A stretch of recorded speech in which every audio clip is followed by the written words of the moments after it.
Hello students, welcome to learn India everyday platform run by एल्कारो career institute. मैं doctor Manoj, आपकी physics faculty. जैसा कि बच्चों आप लोग जानते हैं कि सीबीएसई की क्लास 12th की एग्ज़ाम की डेट्स आ चुकी हैं, तो आज हम फिजिक्स के सबसे highly weighted chapter ray optics के इम्पॉर्टेंट टॉपिक्स को पढ़ना स्टार्ट करने वाले हैं। तो चलिए इसी सीक्वेंस को हम स्टार्ट करते हैं एक इम्पॉर्टेंट टॉपिक के साथ, जिसको हम कहते हैं रिफ्रैक्शन थ्रू अ प्रिज्म।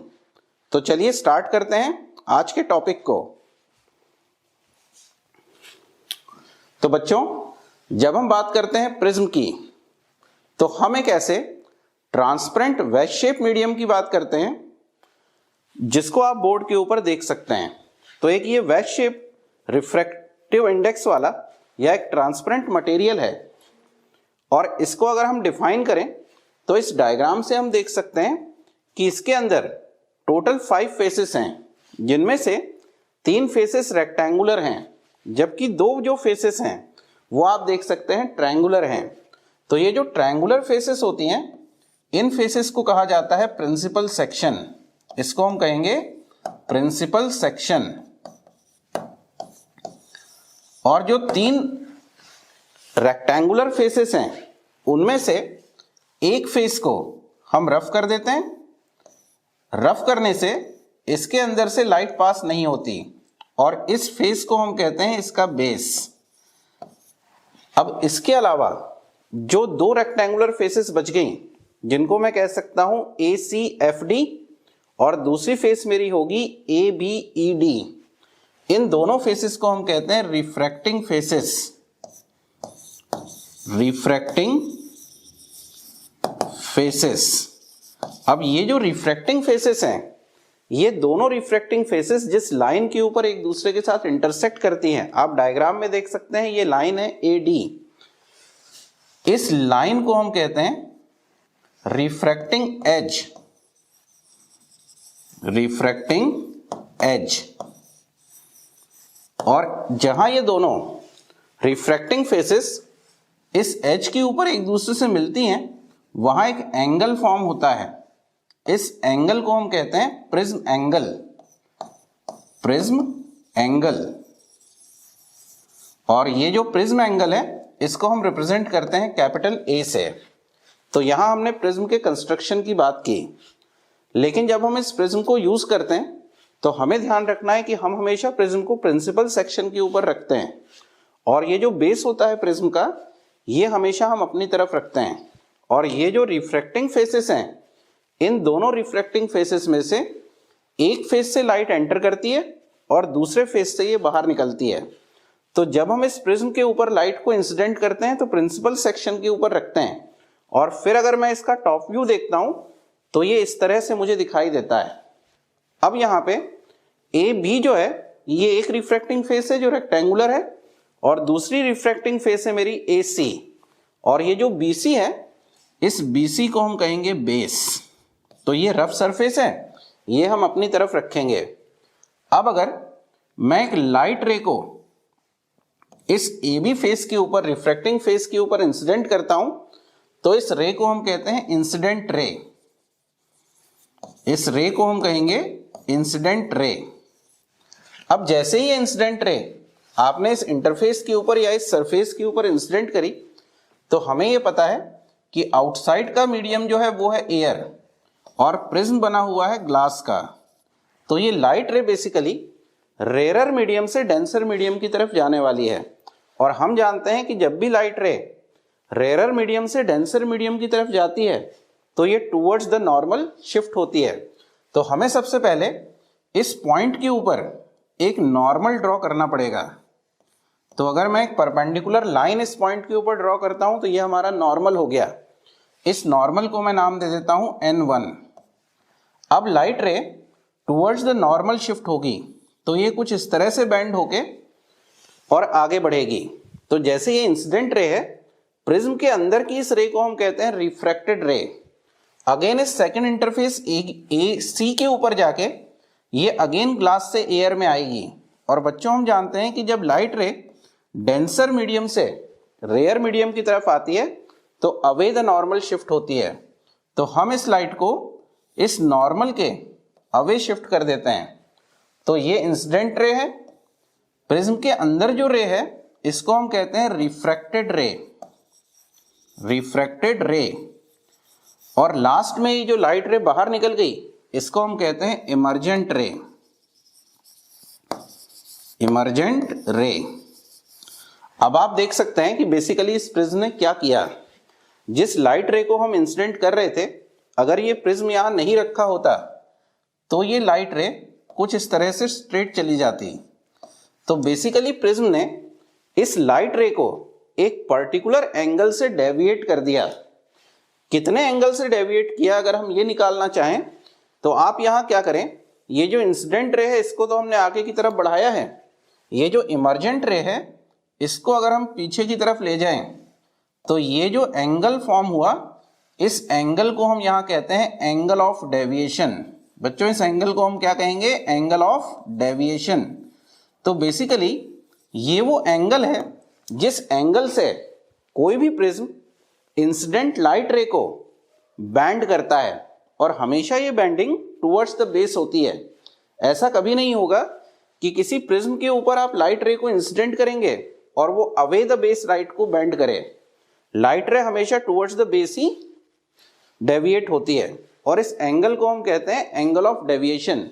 बच्चों जब हम आगे इसके डेरिवेशन पार्ट आप सॉल्व करते हैं तो यहाँ एक कंडीशन आपके काम आती है जिसको हम कहते हैं मिनिमम एंगल ऑफ डेविएशन। तो मिनिमम एंगल ऑफ डेविएशन की जब हम बात करते हैं तो यहाँ हमें ध्यान रखना है कि ये जो एंगल ऑफ इंसिडेंस है और ये एंगल ऑफ इमर्जेंस है, ये angle of incidence equal to angle of emergence and refracted ray, ये जो इनसाइड प्रिज्म के अंदर रे है ये बेस के साथ अगर पैरेलल है तो हम कहेंगे refracted ray parallel to the base, parallel to the base. अगर ये दो कंडीशन फुलफिल होती हैं तो हम ये कहते हैं कि ये एंगल ऑफ डेविएशन जो है ये एंगल ऑफ डेविएशन मिनिमम होता है। तो किसी प्रिज्म से इस एंगल ऑफ डेविएशन को मिनिमम करने के लिए एंगल ऑफ इंसिडेंस और एंगल ऑफ इमर्जेंस को एक दूसरे के इक्वल किया जाता है, तो ऑटोमेटिकली रिफ्रैक्टेड रेस बेस के साथ पैरेलल हो जाती है। और इस केस में ये इनसाइड बनने वाले दोनों ही एंगल ऑफ रिफ्रैक्शन जो है ये भी एक दूसरे के इक्वल हो जाते हैं। तो इस तरह से हम किसी प्रिज्म से लाइट के रिफ्रैक्शन को देख सकते हैं। लेकिन यहां हमने बात की मोनोक्रोमेटिक लाइट की। अब ये मोनोक्रोमेटिक लाइट क्या होती है, जिसमें केवल एक ही वेवलेंथ एग्जिस्ट करती है। लेकिन हमारे पास सराउंडिंग में जो लाइट है वो मल्टीक्रोमेटिक है। जैसे सन से हमें जो लाइट मिलती है वो वाइट लाइट है, और इस वाइट लाइट में हमें 7 कलर्स मिलते हैं। तो इस तरह की जो लाइट होती है उसको हम कहते हैं मल्टीक्रोमेटिक लाइट। तो अब हम इसी प्रिज्म के ऊपर वाइट लाइट को इंसिडेंट करेंगे और देखेंगे कि किस तरह का फिनोमेना यहाँ प्रोड्यूस होता है। बेसिकली हम उसमें पढ़ते हैं डिस्पर्शन ऑफ लाइट को। तो चलिए स्टार्ट करते हैं डिस्पर्शन ऑफ लाइट को। तो बच्चों जब हम बात करते हैं refraction of white light through the prism की, तो हम यहाँ पे बेसिकली एक प्रिज्म अज्यूम कर लेंगे। ध्यान रखेंगे प्रिज्म को हमेशा प्रिंसिपल सेक्शन पे ही आपको रखना है। इसकी ये जो ए बी साइड है ये एक रिफ्रैक्टिंग फेस है और दूसरी है आपकी ए सी, और ये जो बी सी वाला पार्ट है इस बी सी वाले पार्ट को हम कहेंगे बेस, और ये हमेशा अपनी तरफ ही हमें रखना है। अब जैसे ही हम एक वाइट लाइट को इसके ऊपर इंसिडेंट करेंगे, ये एक वाइट लाइट है और वाइट लाइट रे है, इसका मतलब ये 7 कलर से बनी हुई है।